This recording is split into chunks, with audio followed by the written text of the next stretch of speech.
بسم الله الرحمن الرحيم سبح اسم ربك الأعلى الذي خلق فسوى والذي قدر فهدى والذي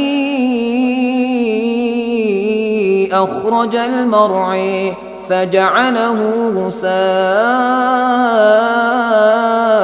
نحوه سنقرئك فلا تنسى إلا ما شاء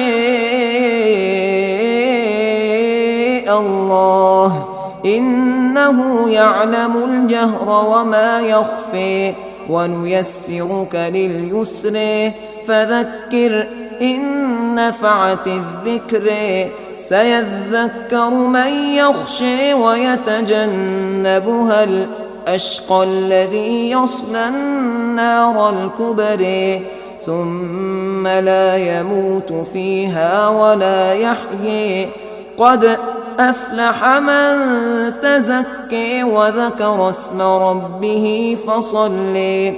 بل تؤثرون الحياة الدنيا والآخرة خير وابقى إن هذا لفي الصحف الأولى صحف إبراهيم وموسى.